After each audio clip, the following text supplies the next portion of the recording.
How did Yo Gotti become financially free? We're going to talk about that in this video. Starting with some background, Yo Gotti, born Mario Mims, is a Memphis-based music artist who would use his success to branch off into different business ventures. Yo Gotti started his career in 1996, but wouldn't see success until about 2009. His song 5 Star was released, but wouldn't start gaining traction until about 2012. He would continue to capitalize on that success, which can be seen today. Yo Gotti continued to work hard with his music and business ventures, and that is what we are here to talk about. When going into music, Yo Gotti has consistently released projects year after year, usually more than once per year. This built him a catalog of over 30 projects. In 2020, Yo Gotti finished his contract at Epic Records and now owns his masters to his catalog. This puts him in a great place going forward because this includes all of his catalog. Considering that Yo Gotti has 2 platinum songs, Rake It Up, and the double platinum song Down in the DMs, this will bring him a steady income for years to come. Yo Gotti had an amazing run in 2016 to 2018. His songs were everywhere. Like I mentioned in the previous videos, platinum songs make over 1 million per year, every year, forever. He was making millions before owning his royalties. This will just push him forward. Something cool I wanted to mention relating to music is most recently when Yo Gotti dropped the Dollar for Dollar open verse track. This lets artists receive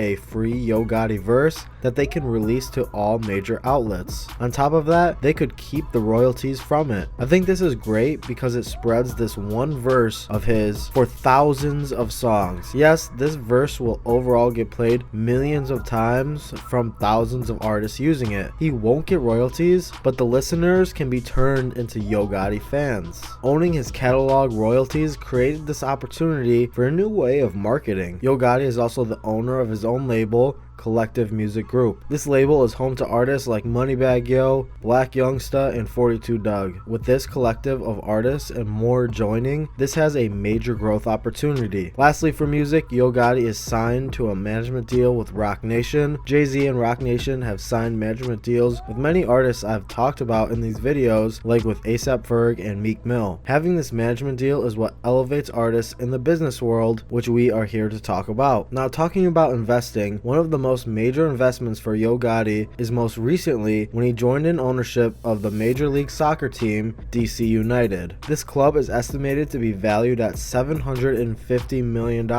With this ownership, he makes slightly over 1%. That is at least 7.5 million owned in the club. Of course, that can grow over time with success. The chairman of the team welcomed Yo Gotti and are excited to grow this opportunity with him. This is a long-term investment that I believe will pay off in the future. Yo Gotti is invested in the esports team and company FaZe Clan. Yo Gotti joined up with 15 other investors in a Series A funding for $40 million.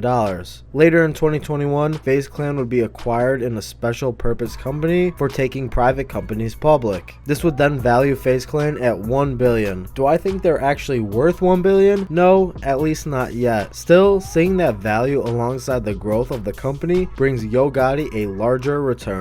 When it comes to Yo Gotti, I am sure he is invested in securities like stocks and bonds. Once an artist is taking larger investments like DC United, I'm sure they have less risky investments as well. Yo Gotti is building opportunities for him in the investment world, and it shows as he increases his net worth. This leads me to the question, what is next for Yo Gotti? I believe he will continue to release music in innovative ways like he did with the open verse. He owns his music, which will bring him a bigger return. His label, CMG, has some growing artists on there, which will grow his label. I also think that we will see more investments from Yo Gotti. The DC United investment took place in September 2021. This is just the next step for his investments in current and starting up businesses. There are many outlets of growing income available for Yo Gotti, and I'm excited to see how he grows in each one. I am personally excited to see if any startups come in the near future. In summary, Yo Gotti found success in many different areas of his life. He was driven throughout his time time early on in the industry, which eventually led him to propel forward. His patience and drive opened up opportunities with owning his music, growing a label, and investing in major companies. This still is just the start for Yo Gotti as he continues to open up doors for himself. What can you take away from Yo Gotti? The takeaway is to be consistent with your efforts and drive. Patience does need to come along with that too. You can't expect results right away, but if you stay consistent, good things will come. For me, I am staying consistent with these videos. Think about what can you be more consistent on. Yo Gotti created many income streams and is still finding innovative ways to create more. With the empire he is growing, this allows him to be successful and financially free. And that is how Yo Gotti became financially free. I hope you found this video informational. If you did, please leave a like and subscribe, as well as let me know who I should talk about next. Thank you for watching. I'll see you in the next one. Have a great day.